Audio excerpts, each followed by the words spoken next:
ఇంటికి తిరిగి వస్తాడు. కాబట్టి మన వాళ్ళు తప్పకుండా మొక్కలో కాసి నీళ్లు పోయడం అన్న అలవాటు చేసుకోవడానికి కారణం అదే. ఎన్నో మొక్కల్ని చంపితే తప్ప ఓ ఇల్లు కట్టుకోలేడు. ఇన్ని కిటికీలు పెట్టారంటే ఎన్ని వృక్షములను నరికేసి తీసుకొచ్చి వాటిని దొంగలుగా మారిస్తే ఈ కిటికీలు తలుపులు వచ్చాయి.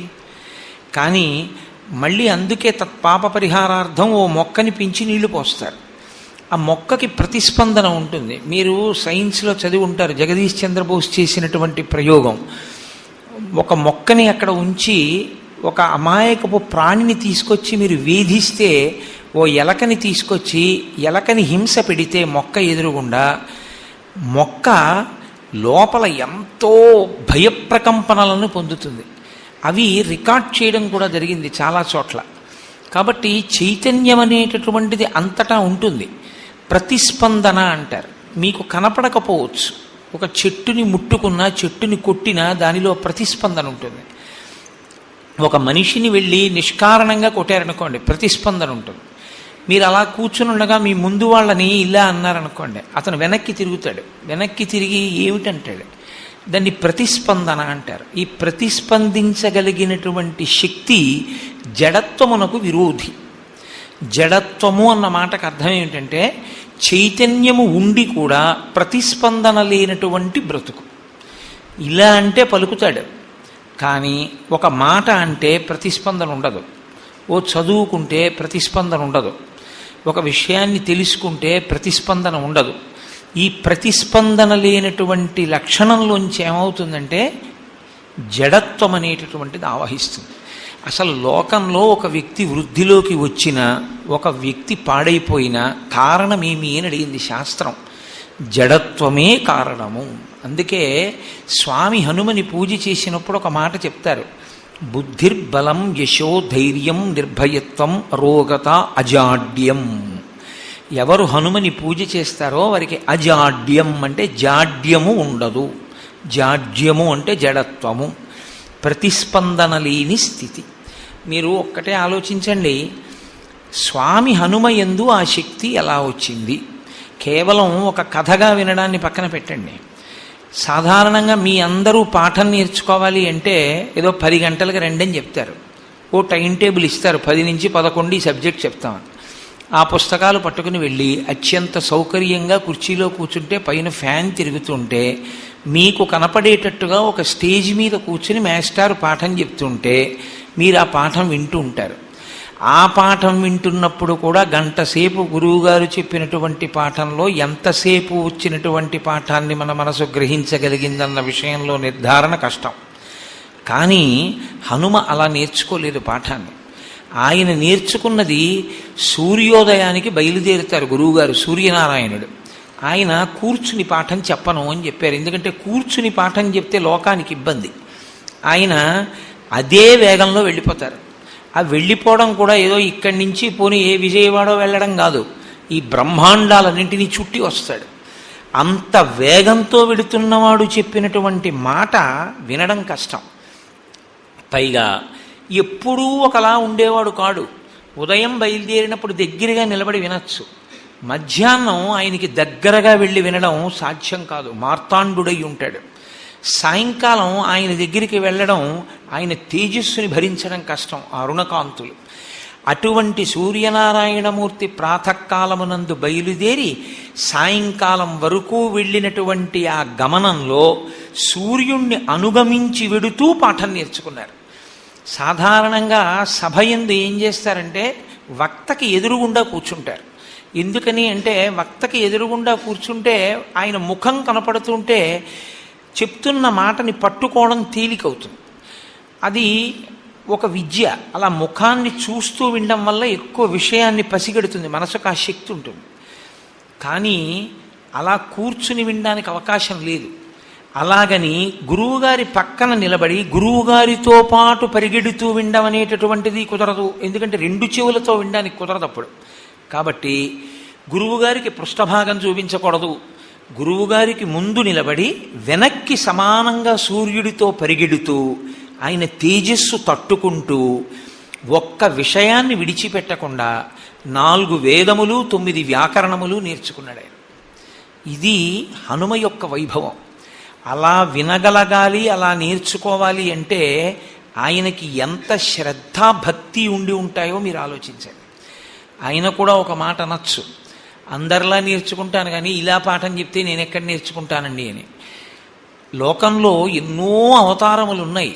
హనుమ యొక్క అవతారము మాత్రమే అంత వైశిష్ట్యం పొందడానికి కారణం అసలు గురువుగారి దగ్గర పాఠం నేర్చుకోవడంలోనే అంత శ్రమ కోర్చి నేర్చుకున్నాడు ఆయన. అంత కష్టపడి పాఠం నేర్చుకున్నాడు. మీరు కొంచెం జాగ్రత్తగా హనుమ జీవితాన్ని గమనించండి. ఆయన పుట్టగానే ఆకాశానికి ఎగిరిపోయారు, సూర్యుణ్ణి చూసి పండని. ఆకాశానికి ఎగిరి అక్కడి నుంచి కొడితే ఇంద్రుడు వజ్రం పెట్టి ఎడమ దవడ విరిగి కింద పడ్డారు. ఆ తరువాత దేవతలందరూ వచ్చి ఎన్నో శక్తులను ధారపోశారు. ఇన్ని శక్తులు పొందినటువంటి హనుమ తన జీవితంలో ఎప్పుడైనా 1 గంట విశ్రాంతి తీసుకున్నట్టుగా మీరు ఎప్పుడైనా ఎక్కడైనా చదివారా? హనుమ ఓ 2 నెలలు పడుకున్నారండి అని మీరు ఎక్కడైనా విన్నారా? ఉండదు. అసలు లోకంలో ఎవ్వరూ చెయ్యడానికి కూడా సంకల్పం చెయ్యనటువంటి దుష్కరమైన కార్యములనన్నింటినీ కూడా ఈయేష అంటారు మహర్షి. ఆయన ఒక్కరే సంకల్పిస్తారు. 100 యోజనముల సముద్రాన్ని ఎవరు దాటుతారు అన్నారనుకోండి, నేను అంటారు ఆయన. సముద్రాన్ని దాటి ఆవలి ఒడ్డుకి వెళ్ళి అందరూ రాక్షసులు, తానొక్కడే రామభక్తుడు. నిర్భయత్వంతో రావణుడితో మాట్లాడి అంత వేగంతో తిరిగి వస్తారు. ఆయన జీవితం మొత్తం మీద ఇంత బలవంతుడు, ఇంత శక్తివంతుడు, ఇంతటి పండితుడు, ఇంతటి వ్యాకరణవేత్త, ఇంతటి బుద్ధిమతాంబరిష్టం తన కొరకు చేసుకున్న పని అన్నదాన్ని ఒక్కదాన్ని నాకు చూపించండి. హనుమ తన కొరకు తాను ఈ పని చేసుకున్నారండి. తన బలంతో, తన బుద్ధితో నా కొరకు అని హనుమ చేసుకున్నది ఇది ఉన్నది అన్నదొక్కటి నాకు చూపించండి. ఉండదు. మీరు ఎన్ని గ్రంథాలు వెతికినా హనుమ తన కొరకు చేసుకున్నది అన్నది ఒక్కటి తనకి ఉండదు. ఆఖరికి ఆయన పెళ్లి కూడా ఎందుకు చేసుకున్నారంటే తన కొరకు కాదు. కామప్రచోదనం లేనటువంటి వ్యక్తి, స్త్రీ యందు అస్సలు సంగము లేనటువంటి వ్యక్తికి భార్యగా ఉండి ఆయనతో కలిసి యజ్ఞయాగాది క్రతువులు చెయ్యాలని కోరుకున్నటువంటి సువర్చలకి అటువంటి భర్త ఆయన ఒక్కరే కాబట్టి, ఇంద్రియములను గెలిచినవాడు కాబట్టి సువర్చలని వివాహం చేసుకున్నారు. ఆయన పెళ్లి కూడా ఆయన కోసం చేసుకున్నది కాదు. అందుకే రామార్థం వానరార్థంచ చికీర్షం కర్మదుష్కరం సముద్రస్య పరం పారం నిష్ప్రాపం ప్రాప్తుమిచ్చతి అంటారు మహర్షి. తన కొరక సముద్రం దాటింది, తన కొరక చీపురు కట్టలతో దెబ్బలు తిన్నది, తన కొరక రావణాసురుణ్ణి ధిక్కరించింది, తన కొరక సీతమ్మ తల్లి దగ్గరికి వెళ్ళి అంత బతిమాలుకుని ఆ ఉంగరాన్ని ఇచ్చి ఆవిడికి శోకం చల్లార్చింది, తన కొరక యుద్ధంలో రామచంద్రమూర్తిని భుజాల మీద కూర్చోబెట్టుకుని అన్ని బాణపు దెబ్బలు తిన్నది. ఇన్ని చేసినటువంటి వ్యక్తి చిట్ట చివరికి అయ్యా నిన్నెక్కడ కూర్చోపెట్టమంటావు అని కూడా అడగవలసిన అవసరం రాలేదు. అలా కుర్చీలో కూర్చోండి అని కూడా చెప్పవలసిన అవసరం రాలేదు. ఎక్కడ కూర్చున్నారంటే రామచంద్రమూర్తి యొక్క పాదముల దగ్గర నేల మీద కూర్చుని ఇలా నమస్కారం చేస్తూ రామపాదములు చూస్తూ ఉంటాడు ఆయన. ఆయనని పొగిడితే ఆయన రాడు. ఎత్ర ఎత్ర రఘునాథ కీర్తనం తత్ర తత్ర కృతమస్తకాంజలిం బాష్పవారి పరిపూర్ణలోచనం మారుతిం నమత రాక్షసాంతకం. ఎక్కడెక్కడ రామనామ సంకీర్తన జరుగుతుందో అక్కడక్కడ ఆయన వస్తారు. హనుమత్ కథ వినని వాళ్ళు ఉండరు. నేను ఎక్కడో ఏదో పురాణంలోంచో కావ్యంలోంచో ఒక విశేషాన్ని ఉటంకిస్తే మీకంత పరిచయం ఉండొచ్చు ఉండకపోవచ్చు అని నేను హనుమ యొక్క వైభవాన్ని మీతో ఉటంకించాను. ఇప్పుడు నేను చెప్పిన విషయాలు తెలియని పిల్లలు ఇందులో ఉన్నారని నేను అనుకోవట్లేదు. కానీ దాని నుండి మీరు ఏమైనా గ్రహిస్తే మీకు జడత్వం లేదని గుర్తు. హనుమత్ కథ తెలుసుకోవడం కేవలం హనుమత్ కథని తెలుసుకోవడం వరకే పరిమితమైతే వాడు జడుడు అని గుర్తు. హనుమ అంత కష్టపడి చదువు నేర్చుకున్నారు. నువ్వు పెట్టుకున్న అలారం కొట్టినప్పుడు నువ్వు లేవలేకపోతే నిన్నేమనవలసి ఉంటుంది? తెల్లవారుజామున 4 గంటలకి లేచి చదువుకోవాలనుకున్నావు. 4 గంటలకి లేచి చదువుకోవాలని సంకల్పం చేసుకున్నది నువ్వే. 11 గంటలకు పడుకుంటానని సంకల్పం చేసుకున్నది నువ్వే. 11 గంటలకు పడుకున్న వాడివి 4 గంటలకి నోరు చైతన్యము లేనటువంటి ఒక యంత్రం 4 గంటలకి నువ్వు శబ్దం చేసి నన్ను లేపు అంటే ఏదైనా ఒక భయంకరమైన అమంగళకరమైన ధ్వనితో మిమ్మల్ని నిద్ర లేపకూడదని ఘంటానాదం చేస్తే దేవతలకి ఆహ్వానం కాబట్టి దేవతల యొక్క అనుగ్రహం చేత మీరు వృద్ధిలోకి రావాలని ఒక నోరు లేని యంత్రం ఆ సమయానికి ఖచ్చితంగా అన్ని గంటల అన్ని నిమిషాల అన్ని సెకండ్లకి గంట కొట్టి మిమ్మల్ని నిద్ర లేపితే తానే పెట్టుకున్నవాడు లేవడం మానేసి అలారాన్ని నొక్కేసి పడుకుని నిద్రపోయిన వాడికి హనుమత్ కథ తెలుసుకోవడం వల్ల వచ్చే ఉపయోగం ఏముంటుంది?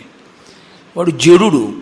వాడి జీవితంలో వృద్ధిలోకి రావాలి అని సంకల్పం చేస్తే ఎలా రాగలడు? సంకల్పం చెయ్యడం ఒకెత్తు, సంకల్పానికి తగినటువంటి స్వరూపాన్ని ఉపాసన చెయ్యడం ఒకెత్తు.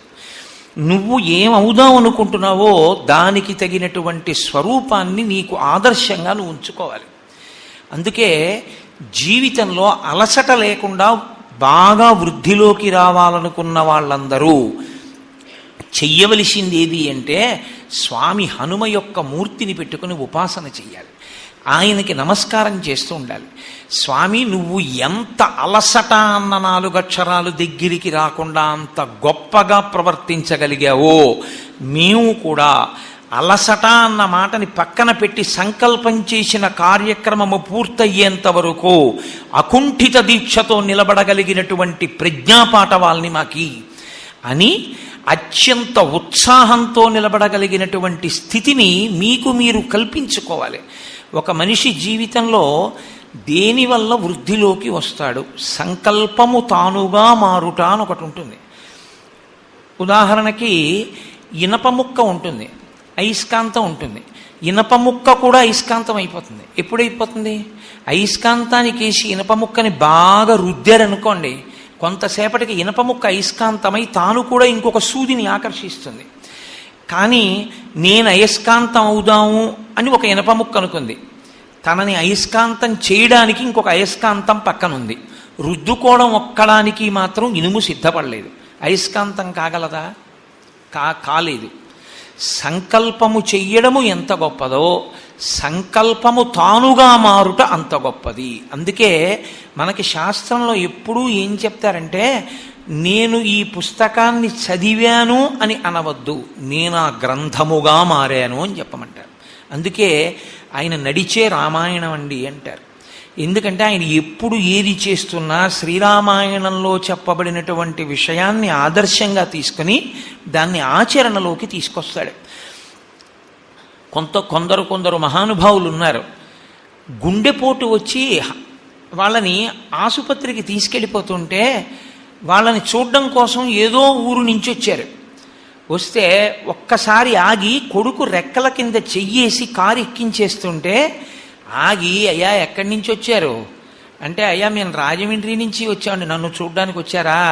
మంచిదే, కానీ అనారోగ్యంగా ఉంది, హాస్పిటల్కి వెళుతున్నాను, ఏమనుకోకండి అని చెప్పి కారు ఎక్కి వెళ్ళిపోయి హార్ట్ అటాక్తోనే చనిపోయిన వ్యక్తులు ఉన్నారు. అది ఎక్కడి నుంచి వచ్చిందనుకుంటున్నారు?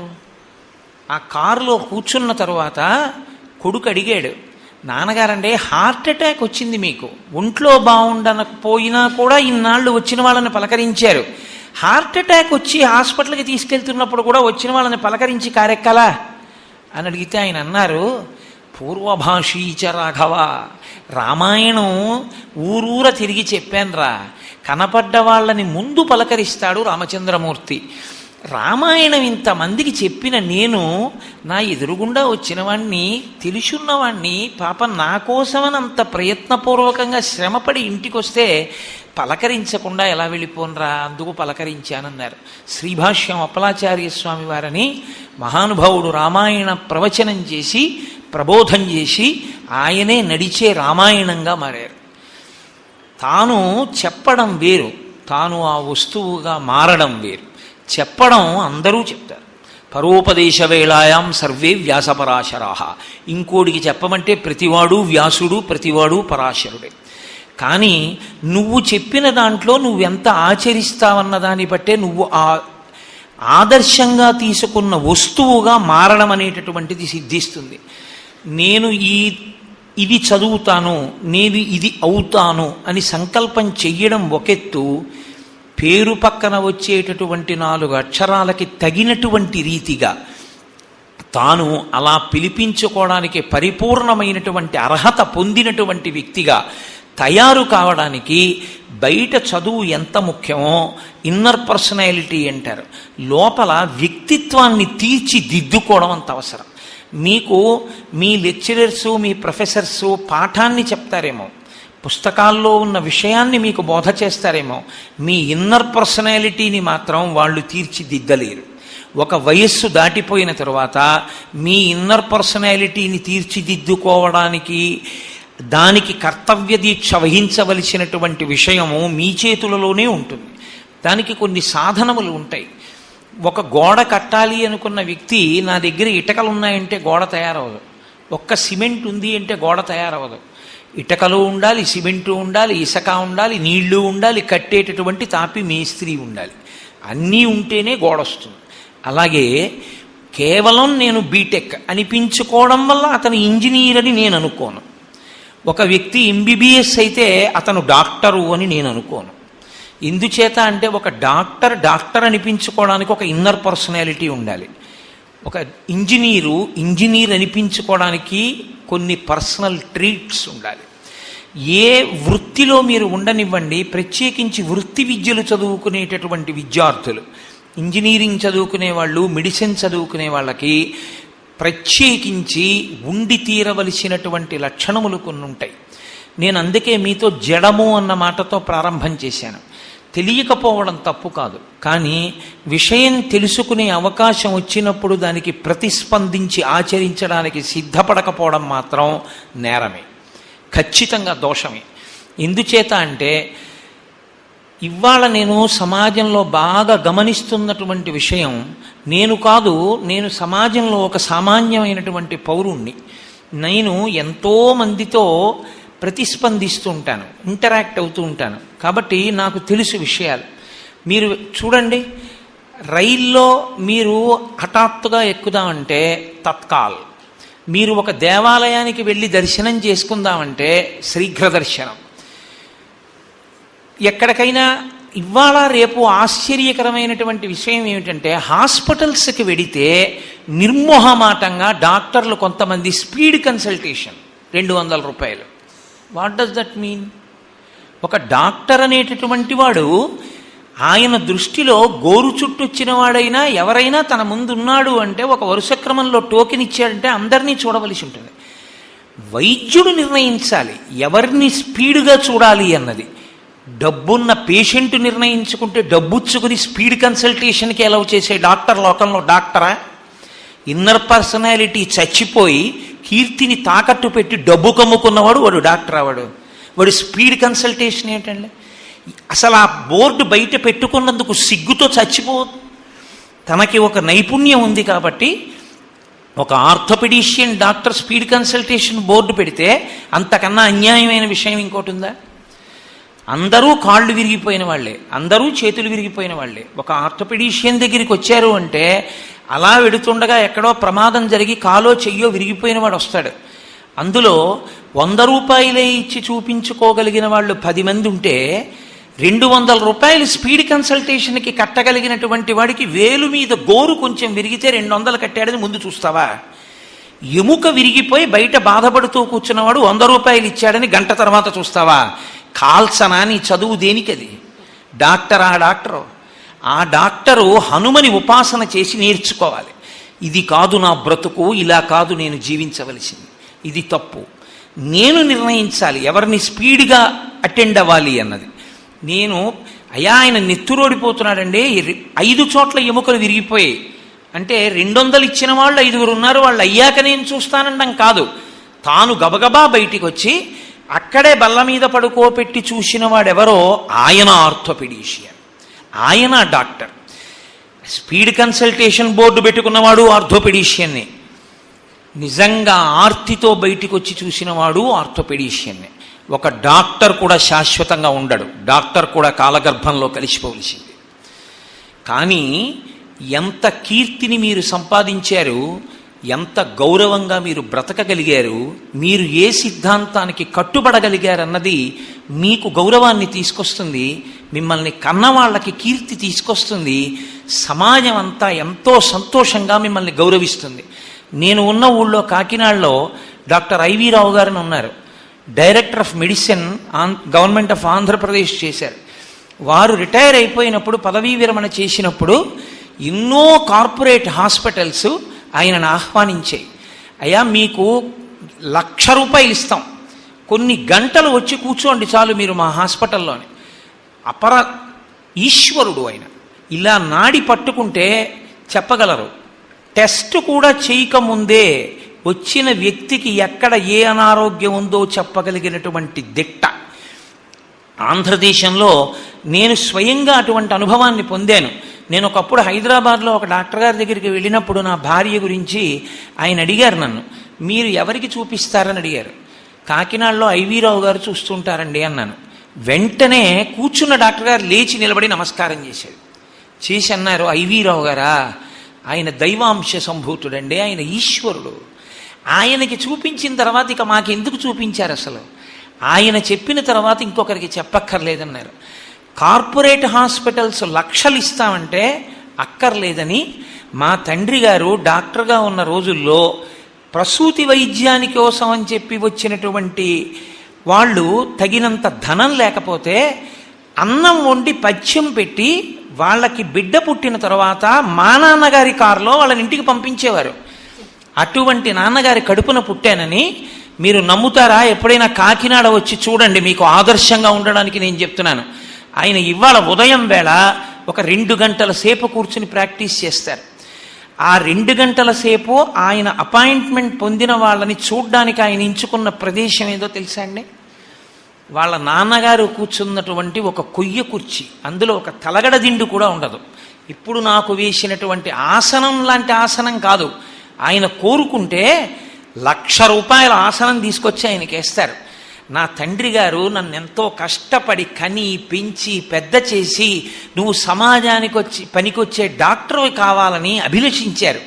నా తండ్రి గారి కోరిక తీరాలని ఆ కొయ్య కుర్చీలో కూర్చుని, ఒక కొయ్య బల్ల ఉంటుంది ఆయన ముందు, కనీసం పెద్ద టేబుల్ కూడా కాదు, కేవలం ఒక కొయ్య బల్ల, ఎప్పుడో వాళ్ళ నాన్నగారి కాలంలో వాడినటువంటి ఒక స్టూలు, పైన గోడకి వాళ్ళ నాన్నగారి ఫోటో ఉంటుంది.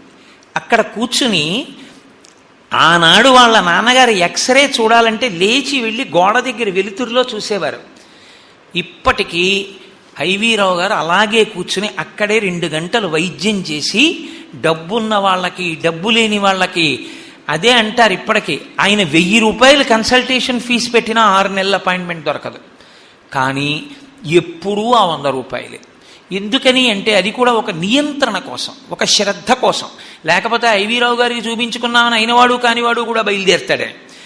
అంత మర్యాదతో వైద్యం చేసి రాత్రి అయ్యేటప్పటికే 80 సంవత్సరముల వృద్ధురాలు ఇప్పుడు లేరు. వాళ్ళ అమ్మగారి దగ్గరికి వెళ్ళి కూర్చుని, అమ్మా బాగున్నావా, అన్నం తిన్నావా అని వాళ్ళ అమ్మగారి కాళ్ళు పట్టి వాళ్ళ అమ్మగారిని కాసిన పాలు తాగమని, ఒరే ఇవాళ కోడలు బొబ్బట్లు చేసిందిరా, ఓ బొబ్బట్టు తిందామంటే షుగర్ అని భయపడి తినలేదురా అంటే, అమ్మ నేను ఉన్నాను కదా నీకెందుకు తినేయి అని అమ్మకి బొబ్బట్టు ముక్కలు విరిచిపెట్టి షుగర్ తగ్గిపోవడానికి మళ్ళీ ఓ ట్యాబ్లెట్ వేసి తాను పడుకుని తెల్లవారుజామున ఆయన అభిషేకం చేసుకుని అభిషేక తీర్థం తెచ్చి అమ్మగారు స్నానం చేశాక పుచ్చుకోవడానికి అక్కడ పెట్టి హాస్పిటల్కి స్టెప్ పట్టుకుని ఆయన స్టెటస్కోప్ పట్టుకుని నడిచి వెళ్ళిపోతుంటారు విజయ నర్సింగ్ హోమ్కి. ఇప్పటికీ సాయంకాలం 4 గంటలకి నేను ఎప్పుడైనా ఆఫీస్ బాల్కనీలో నిలబడితే ఇలా తలెత్తితే మీరు నమ్మండి నేను చెప్తున్న మాట, రిక్షాలాగే వాళ్ళ దగ్గర నుంచి రోడ్డు పక్క కూర్చున్న ముష్టి వాళ్ళ వరకు ఆయన నడిచి వెడుతుంటే లేచి నిలబడి నమస్కారం చేస్తారు. వాళ్ళని ఎందుకు ఇబ్బంది పెట్టాలని ఇలా తలొంచుకుని ఆ చేతిలో స్టెప్ పట్టుకొని అలా నడుచుకుంటూ విజయ నర్సింగ్ హోమ్కి వెళ్ళిపోతారు. వెళ్ళిపోయి లోపల కూర్చుని అక్కడ ఆయన ట్రీట్మెంట్ ఇస్తారు. అది జీవితం అంటే, అది మర్యాద అంటే, అది గౌరవం అంటే. అందుకే ఐవి రావు అన్న 5 అక్షరాలు సాక్షాత్ పంచాక్షరీ మహామంత్రం అంత సంతోషిస్తారు కాకినాడ వాసులు.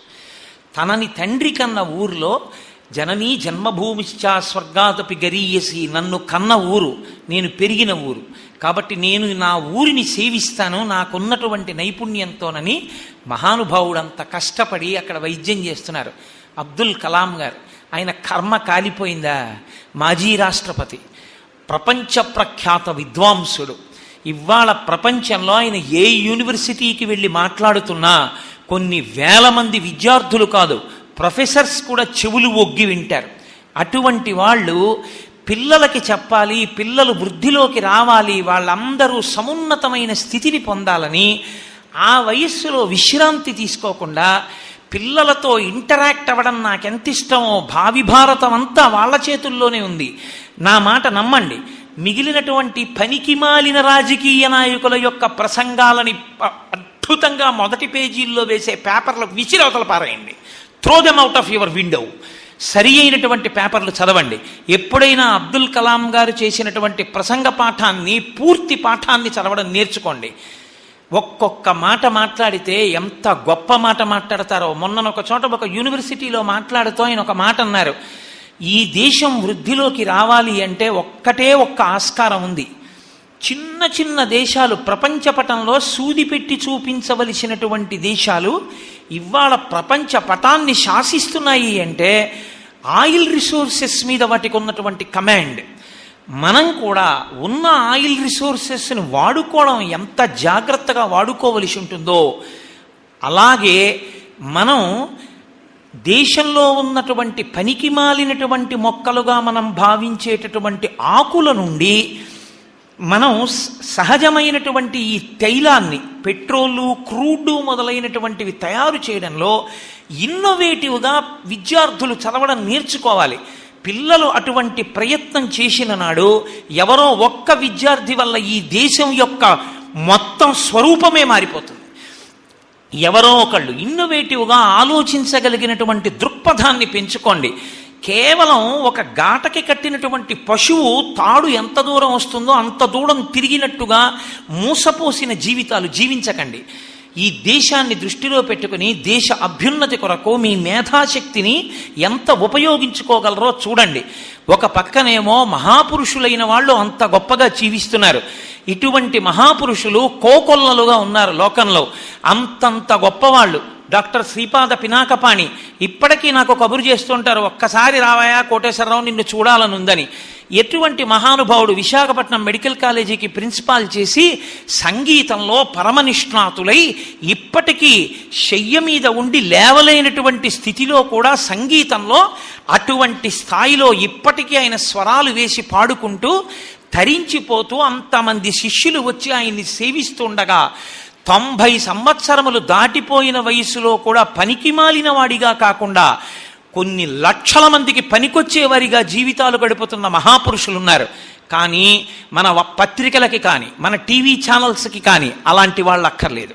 వాళ్ళ గురించి మీకు చెప్పే ప్రయత్నం అవి అసలు చెయ్యం. ఏవి అక్కర్లేదో, ఎక్కడో ఎవడో నూతిలో పడిపోతే ఆ నూతిలో పడిపోయిన దాన్ని బ్రేకింగ్ న్యూస్ అని ఒక మాట, పడిపోయాడని 10 మాటలు గంట సేపు మీకు చూపిస్తారు. చూసి మీరు పొందే ప్రయోజనం ఏ పాటిది మీరు ఆలోచించండి. మీకు మీరు రెసిస్టెన్స్ డెవలప్ చేసుకోకపోతే వెళ్ళిపోయిన సమయం మీకు రాదు. నేను అందుకే మీకు మనవి చేస్తున్నాను, నా ఆర్తిని మీరు సహృదయంతో అర్థం చేసుకోండి.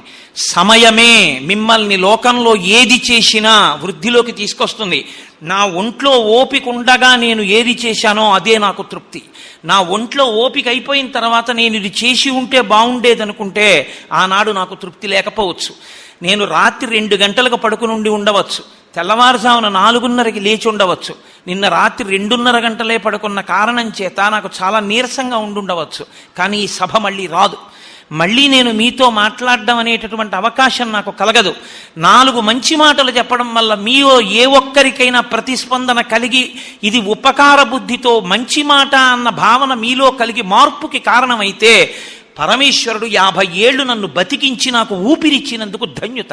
తప్ప నీరసంగా ఉందని పడుకుంటే నాకు వచ్చేది ఉంది.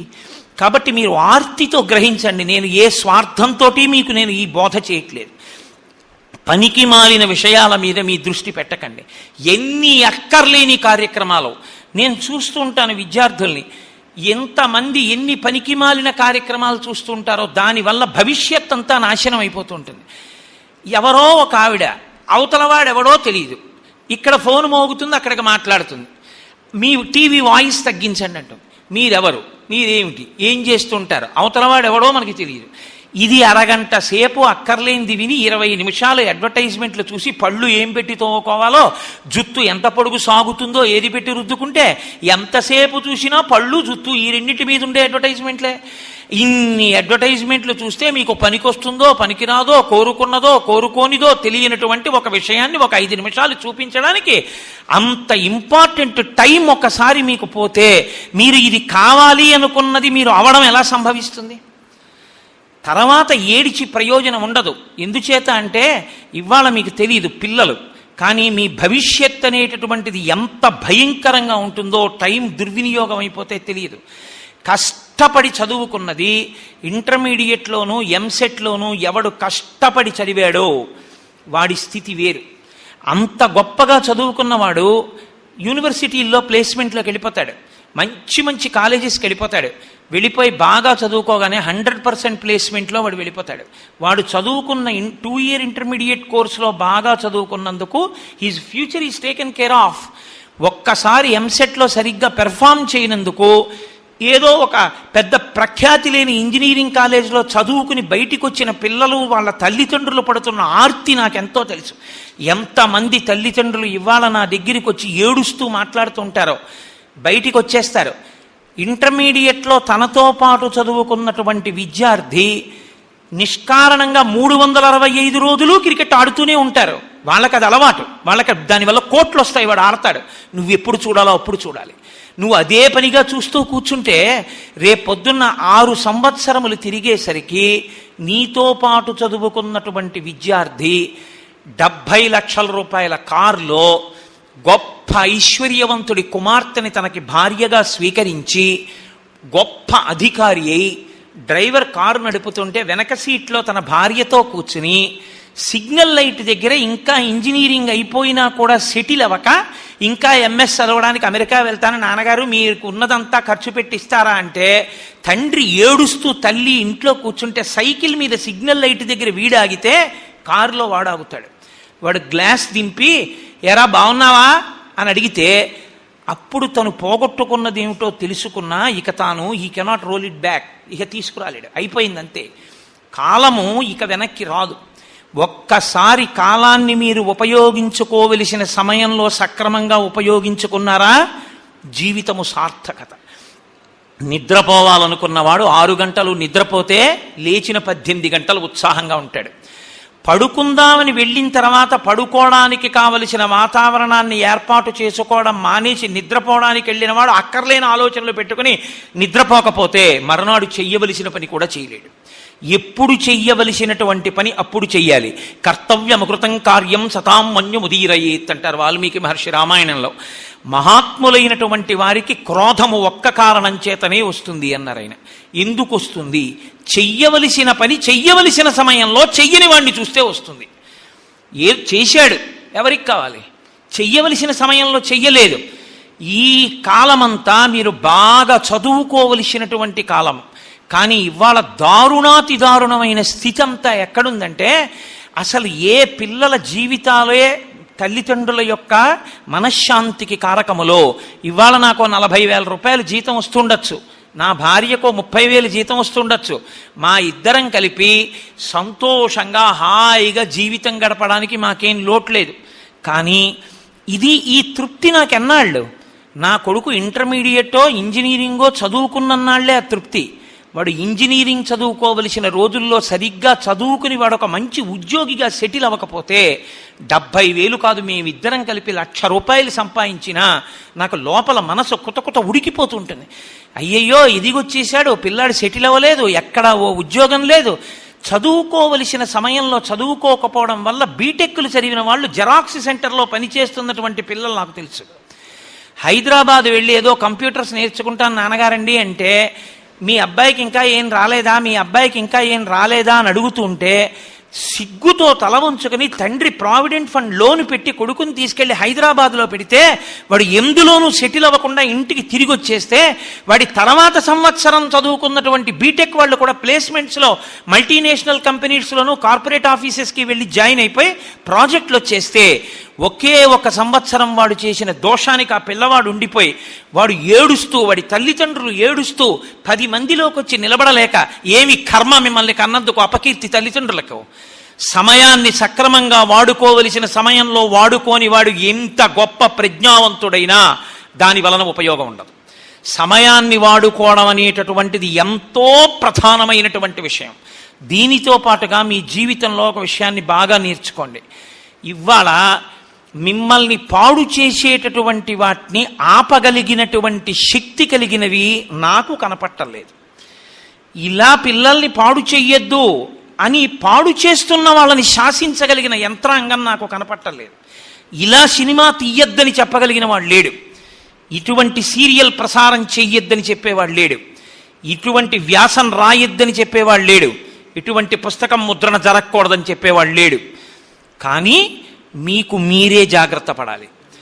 అటువంటి పుస్తకం చదవకుండా మీరు జాగ్రత్త పడాలి. అటువంటి ఛానల్ చూడకుండా మీరే రెసిస్టెన్స్ పెంచుకోవాలి. అటువంటి అక్కరలేని విషయాలు చూడకుండా మీరే రెసిస్టెన్స్ పెంచుకోవాలి. అంటే ఇది ఎంత దారుణమైనటువంటి విషయం అంటే, నిజానికి తల్లిదండ్రులు ఉండి కూడా బిడ్డల్ని అనాథగా వదిలినటువంటి స్థితి ఇటువంటిదో, ఇవాళ చదువుకుంటున్నటువంటి విద్యార్థులకి సమాజం చేస్తున్నటువంటి ఉపకారం అంతే స్థితిలో ఉంది. అయినా ఇంతకన్నా వేరొక మార్గం లేదు కాబట్టి నేను మీకే సలహా చెప్తున్నాను. మీకు మీరుగానే రెసిస్టెన్స్ బిల్డప్ చేసుకోండి. ఎవరో ఏదో మీకు ఇచ్చినటువంటి సందేశాలని నమ్మకండి. ఎన్హాన్స్డ్ లిజనింగ్ స్కిల్స్ని ఇంప్రూవ్ చేసుకోండి. జీవితంలో వృద్ధిలోకి రావలసినటువంటి వాడికి ఉండవలసిన మొట్టమొదటి లక్షణం ఏమిటో తెలుసా అండి? మొట్టమొదట మీరే ఒక నిర్ణయానికి వచ్చేసి అవతల వాడి మాట వినడం నేర్చుకోవద్దు. అవతల వారి మాటలు బాగా విన్న తర్వాత, మీరు కూడా బాగా ఆలోచించిన తరువాత నిష్పక్షపాతంగా ఈ కార్యము సాధించడానికి ఇది ఇలా చేస్తే బాగుంటుందని నిర్ణయం చేయడం నేర్చుకోండి. నేను చూస్తుంటాను ఇవాళ పిల్లలు చాలామంది ఎక్కడైనా ఏదైనా తప్పు జరిగితే ఆ తప్పు ఎందుకు జరిగి ఉండవచ్చు అన్న పోస్ట్ మార్టం మీద శ్రద్ధ ఎక్కువ పెడతారు. ఆల్ రైట్, ఈ తప్పు జరిగింది, but how to rectify it ఇమీడియట్గా, దీన్ని మనం ఎలా దిద్దచ్చు, దిద్ది వెంటనే సాధ్యమైనంతగా ఈ కార్యక్రమాన్ని మనం ఎలా సఫలీకృతం చేయొచ్చు అన్నదాని మీద దృష్టి పెట్టండి. విమర్శించడానికి, రాళ్లు వేయడానికి ఒకటిగా నిలబడ్డం గొప్ప కాదు, కానీ ఒకరు చేసిన పొరపాటుని వేరొకరు దిద్దడానికి ఉండడమే విశాల హృదయం. కాబట్టి ఎప్పుడూ కూడా మీరు ఎక్కడ నిలబడినా మీలో ఆ టెంపో పెంచుకోండి, ఆ సైకాలజీ పెంచుకోండి. Take stock of the situation. If anything goes wrong, study the situation very well, make a critical analysis, try to come up to the situation, rise up to the occasion, answer the situation, counsel the people, make the program a grand success. అంతేకాని అది ఎందుకు పొరపాటు జరిగిపోయింది, అలా ఎందుకు తప్పు జరిగింది అన్నదాని మీద మీరు విమర్శ చేస్తూ కూర్చోడానికి, ఇది ఎందుకు పాడైపోయింది అని చెప్పడానికి మీకు ఈశ్వరుడు ప్రజ్ఞ ఇవ్వక్కర్లేదు. మహాత్మా గాంధీ గారు దక్షిణాఫ్రికాలో రైల్లో వెళ్ళిపోతున్నారు. ఆ రోజుల్లో బ్లాక్స్ని బయట నించోమనేవారు. బయట నిలబడి వెళ్ళిపోతున్నారు. ఆయన నిలబడి ఉండగా కుడికాలుకున్నటువంటి చెప్పు చటుక్కున జారిపోయింది. వెంటనే గాంధీ గారు ఎడంకాలు చెప్పు వదిలేశారు. పక్కనున్న వాళ్ళు అడిగారు, అయ్యా అదేమిటది, కుడికాలు చెప్పు పడిపోతే ఎడంకాలు చెప్పు వదిలేశారు ఎందుకన్నారు. కుడికాలు చెప్పు పడిపోయిన తర్వాత ఎడమకాలు చెప్పు నేను ఉంచుకున్నా ఉపయోగం లేదు. ఆ చెప్పు కుడికాలు దొక్కటి ఇంకొకటికి దొరికినా ప్రయోజనం లేదు. ఇక ఆ చెప్పు కోసం రైలు ఆపలేను కాబట్టి రెండో చెప్పు వదిలేస్తే రెండో దొరికిన ఇంకొకటికి ప్రయోజనం కలగచ్చు, అందుకే రెండో చెప్పు వదిలేశానన్నారు. అంత గొప్ప నిర్ణయం చేసుకోగలిగిన సమర్థుడు కనుకనే అంత రవి అస్తమించని బ్రిటిష్ సామ్రాజ్యానికి ఎదురొడ్డి అహింసా సిద్ధాంతంతో ఈ దేశమాత యొక్క దాస్య శృంఖలములను ఛేదించి సర్వసత్వాక ప్రజాస్వామిక గణతంత్ర రాజ్యంగా భారతదేశాన్ని ఆవిర్భవింపజేయగలిగాడు మహానుభావుడు. చిత్తశుద్ధి. సిచ్యువేషన్ని ఎప్పుడైనా బాగా అధ్యయనం చేయండి, ప్రిజడీస్కి లోను కాకండి. చంద్రశేఖరేంద్ర సరస్వతి మహాస్వామి వారని కంచికామకోటి పీఠాధిపతులు, వారు ఎప్పుడైనా ఏదైనా మాట్లాడవలసి వస్తే, ఏదైనా మీరు ఒక మాట చెప్తే ఆయన మళ్ళీ మాట చెప్పడానికి కాసేపు కన్నులు మూసుకుని ఆలోచించేవారు. ఆలోచించి అప్పుడు జవాబు చెప్పేవారు. ఏదో అవతలవాడు చెప్పకముందే ఒక విషయాన్ని చూసి ముందు మీరే ఒక నిర్ణయానికి వచ్చేస్తుండడం. మీరే ఒక నిర్ణయానికి వచ్చేసారు కాబట్టి ఏమవుతుందంటే అవతలవారు చెప్పేటటువంటి విషయాన్ని వినడానికి ఇక మీ మనసు సిద్ధంగా ఉండదు. ఎందుకంటే నిర్ణయం అయిపోయింది మీ మనసులో. అయిపోయింది కనుక ఇంకా అవతలవారు చెప్పేది మీరు వినరు కాబట్టి ప్రతిఘటన.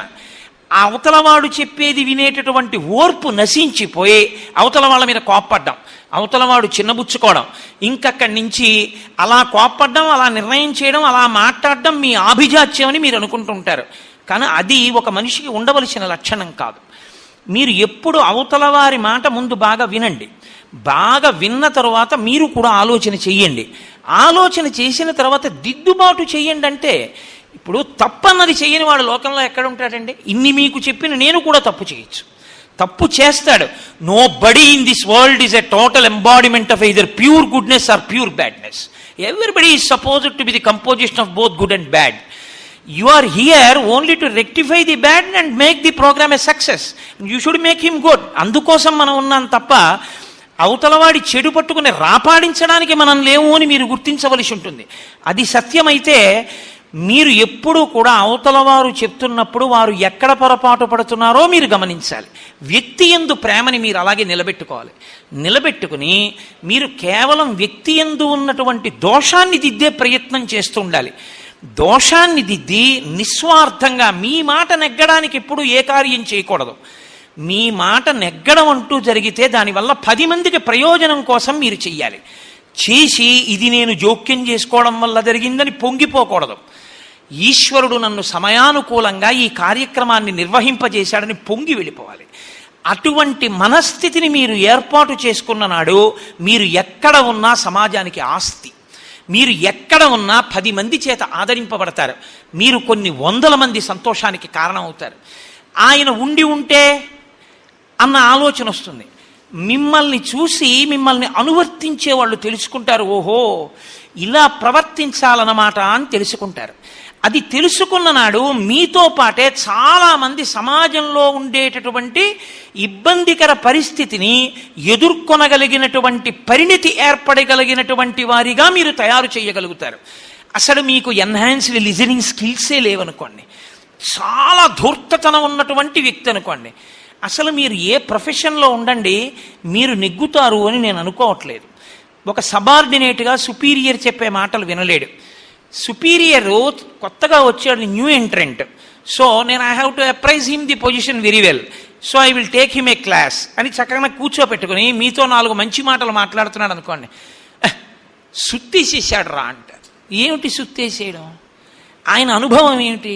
ఆయన ఎన్ని కష్టాలు పడి, ఎన్ని వెంచర్స్ డీల్ చేసి, ఎన్ని క్రిటికల్ సిచ్యువేషన్స్ని ట్యాకిల్ చేసి, ఎన్ని చోట్ల ప్రతిష్ట అప్రతిష్టల మధ్య ఊగి ఆ డెలికేట్ తాడు పట్టుకుని భూమి మీదకి నిలబడి ఇది ఇలా చేస్తే ఇలా పరిణామం వస్తుందని తెలుసుకున్నవాడు.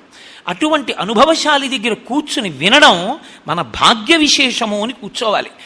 కూర్చుని ఒక సుపీరియర్ చెప్తుంటే చక్కగా వినగలగాలి.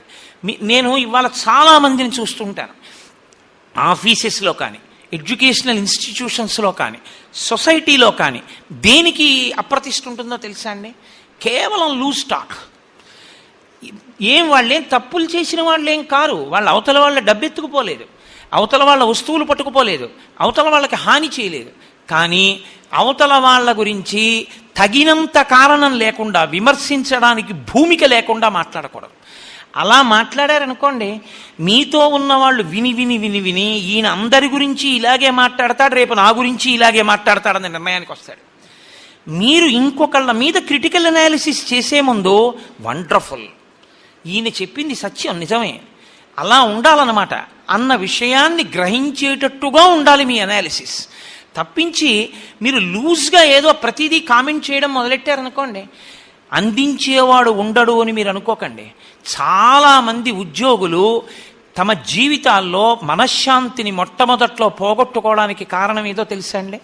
ఉద్యోగంలోకి పెడతారు, సుపీరియర్ మీద ఏదో చీప్ కామెంట్ చేస్తారు. తగినంత పని చేయడం చేతకాని వాడు ఎవడు ఏమంటున్నాడో లోపలికి వెళ్ళి చెప్పేవాడు అక్కడే ఉంటాడు. వీడు వెళ్ళి నిన్న కాక మొన్న జాయిన్ అయ్యాడు, మీ గురించి ఏమన్నాడో తెలుసా సార్ అంటాడు. అంతే. ఆ తరువాత మీకు మనసులో పూజ్యభావన ఉంటుంది. నోటి వెలితి మాట ఎందుకు అన్నట్లు మీరు? ఆ వెలితి మాట ఒక్క మాట అన్నందుకు గాను జీవితాలు పాడవుతాయి. నోటి మాట చాలా గొప్పది. మాట చాలా జాగ్రత్తగా ఆచి తూచి విడిచిపెట్టాలి. ఇంకా కోపాన్ని నటిస్తే తప్ప మనం ఈ పరిస్థితిని చక్కదిద్దలేమన్నప్పుడు మాత్రమే కోపాన్ని అభినయించాలి తప్ప ఎప్పుడు పడితే అప్పుడు ఎటువంటి వారి మీద పడితే అటువంటి వారి మీద మనం అలవాటు చేసేసుకున్న మాటలు మాట్లాడకూడదు. అందుకే నేను మీతో మనవి చేస్తున్నాను, మీరు మాట తీరు యందు సక్రమమైన పద్ధతిని బాగా అలవాటు చేసుకోండి. ఇవాళ లోకంలో ఏమైపోయిందంటే కొన్ని మాటలు మన దురదృష్టవశాత్తు పిల్లల యొక్క సంస్కృతిలోకి వచ్చి జీర్ణమైపోయి, పెద్దలు మాట్లాడితే సుత్తేసాడరా అంటారు, గంట సేపు సుత్తేసాడరా అంటారు.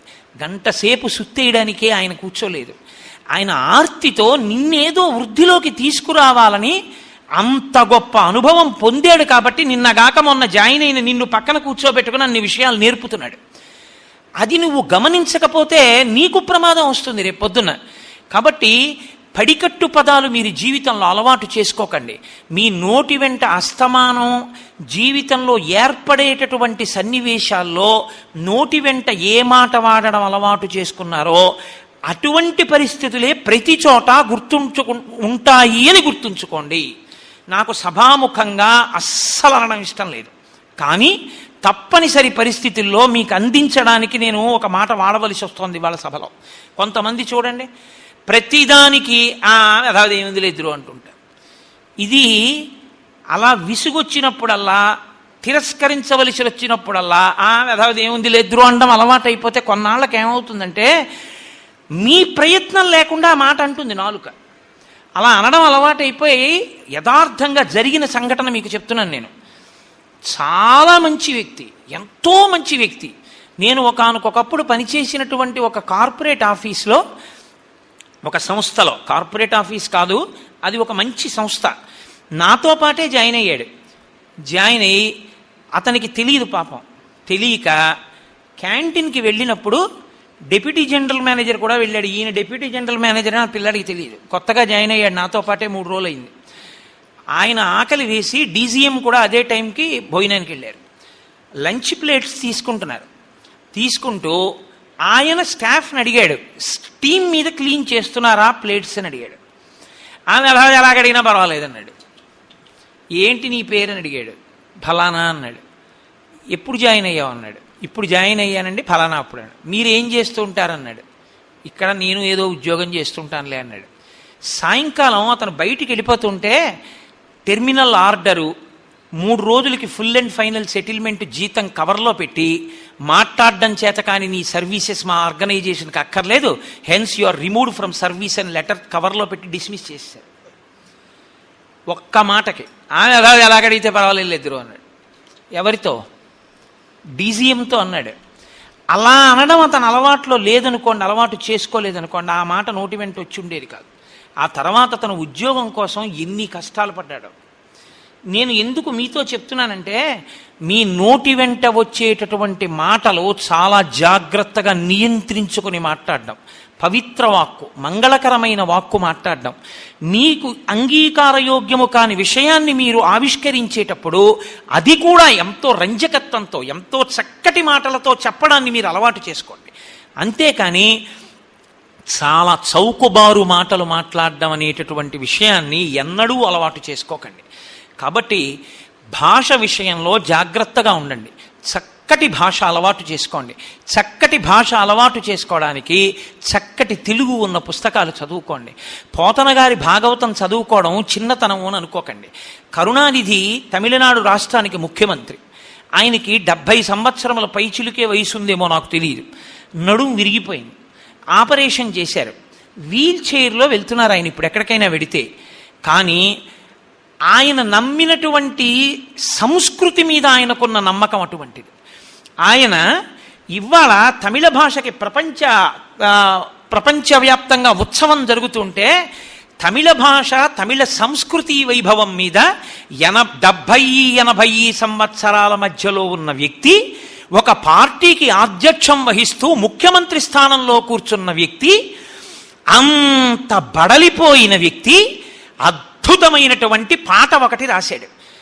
అది కూడా ఎప్పుడు 4 చరణాలు రాసి ఒక గొప్ప సంగీత విద్వాంసుడికి ప్రపంచ ప్రఖ్యాతి వహించి ప్రపంచవ్యాప్తంగా సంగీతంలో గొప్ప అవార్డు పొందినటువంటి ఒక సంగీత దర్శకుడికి ఇచ్చి దానికి బాణీ కట్టమని పంపి తృప్తి తీరక మళ్ళీ 2 చరణాలు రాసి పంపిస్తే భారతదేశంలో ఉన్నటువంటి ప్రఖ్యాత సంగీత విద్వాంసులందరూ కలిసి ఆ పాట పాడితే తమిళ దేశంతో పాటు ఇవాళ దేశంలో ఉన్న విద్వాంసులందరూ అన్నారు, కరుణానిధి గారి కళానికి వన్నె తగ్గలేదు, వాడి తగ్గలేదు అన్నారు.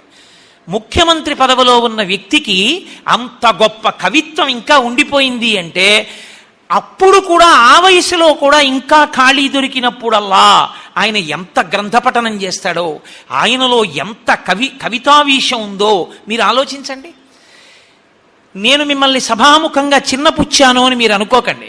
రవీంద్రనాథ్ ఠాగూర్ గారి గీతాంజలి చదివిన వాళ్ళు ఎవరైనా ఉంటే ఒక్కళ్ళు చెయ్యెత్తండి. ఆయన ఒక్కడే ఈ దేశంలో సాహిత్యానికి నోబెల్ ప్రైజ్ పొందినటువంటి ఏకైక వ్యక్తి ఆయన ఒక్కరే. ఆ తర్వాత నోబెల్ ప్రైజ్ అనేటటువంటిది సాహిత్యంలో ఈ దేశంలో ఎవరికీ రాలేదు.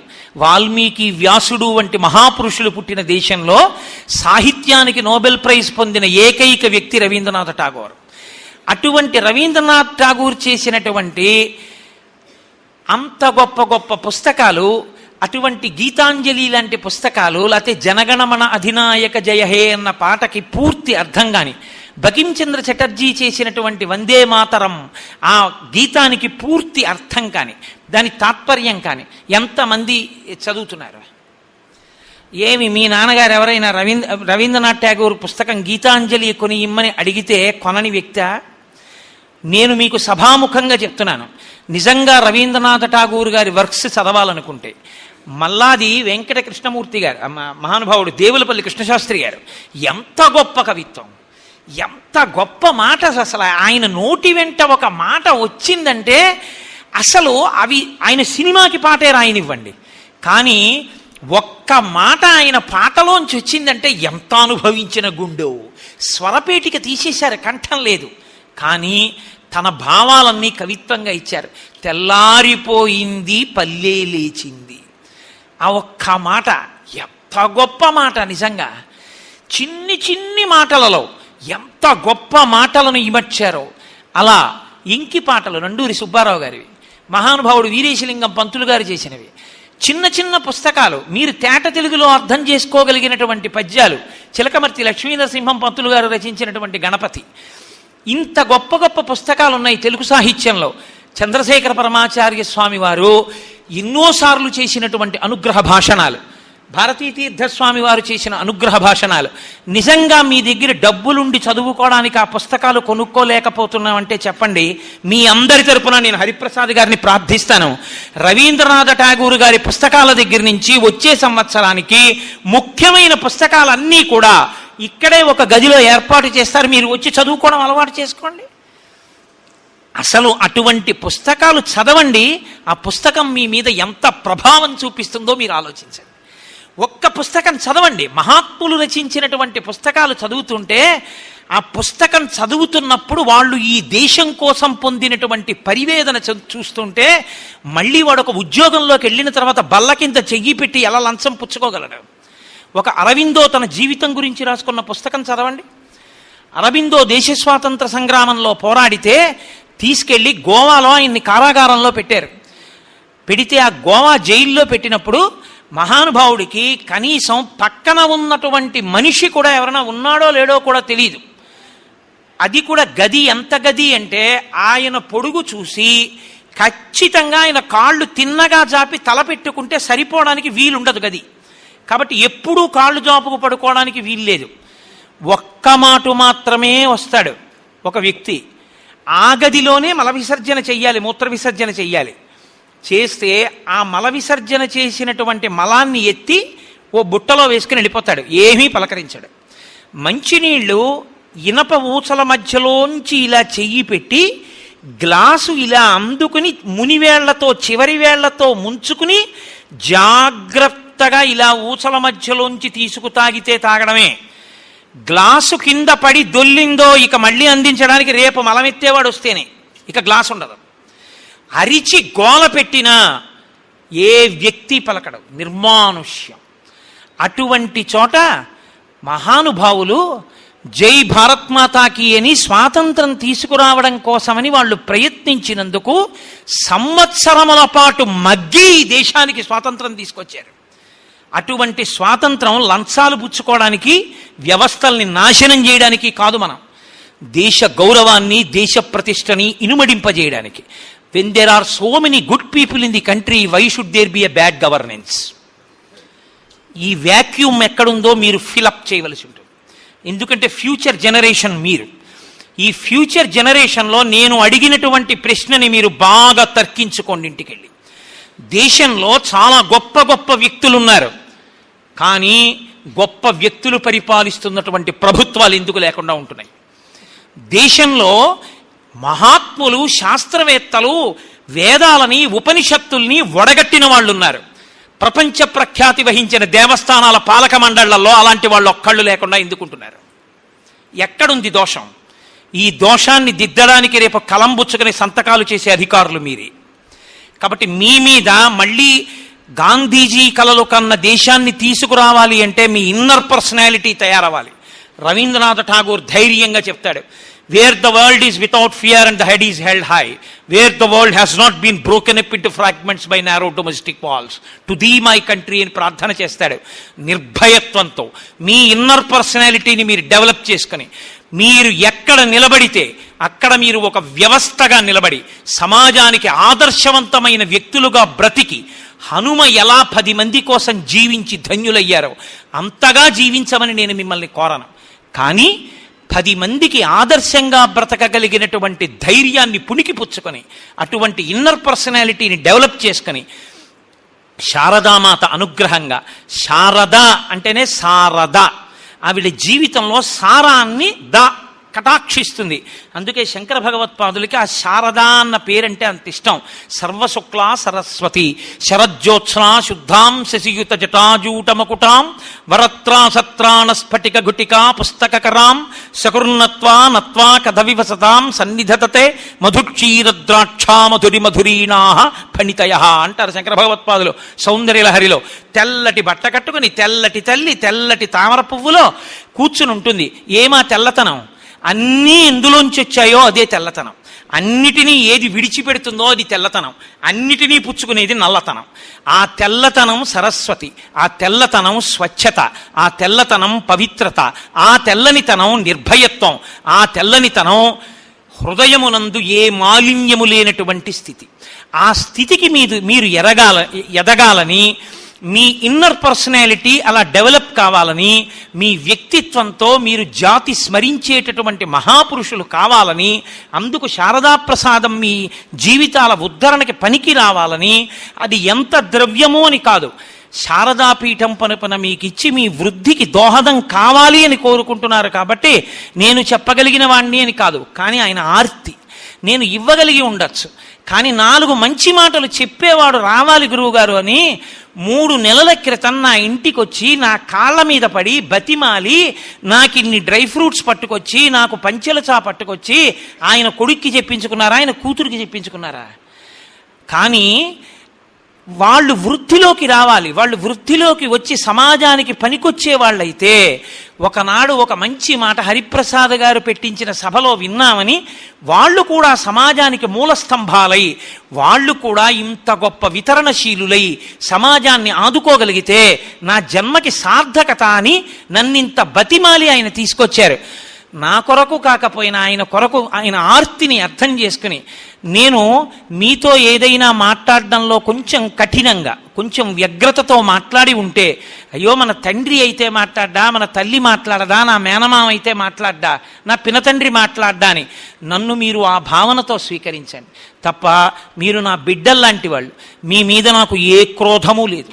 మీరు వృద్ధిలోకి రావాలని త్రికరణ శుద్ధిగా నేను ఇవాళ సాయంకాలం సంధ్యావందనం చేసినప్పుడు గాయత్రీమాత పాదములు పట్టి ప్రార్థన చేస్తాను. మీ మీద నాకు ప్రేమే తప్ప ఇంకా ఏ విధమైన విమర్శ లేదు. కాకపోతే ఆ కోణంలో చెప్తే తప్ప ఇవాల్టి పరిస్థితుల్లో మీరు దాన్ని అందుకోవడంలో వైక్లభ్యం పొందకూడదు అని అటువంటి కంఠాన్ని నేను వాడి ఉంటే, నా స్వరం కొంచెం వ్యగ్రంగా ఉంటే దాన్ని మీరు సహృదయంతో స్వీకరించండి. కొన్ని కొన్ని పైకి బాగుండవు, లోపల తీయగా ఉంటాయి. దూద్ పేడ అన్న మాట బాగుండకపోవచ్చు, కానీ నోట్లో పెట్టుకున్నప్పుడు పాలకోవా కదా, దాన్ని అలాగే స్వీకరించవలసిందిగా ప్రార్థిస్తూ, ఇప్పుడు అసలైన కార్యక్రమం ప్రారంభం కావాలి కాబట్టి దాన్ని ప్రారంభించవలసిందిగా ప్రార్థిస్తూ స్వస్తి.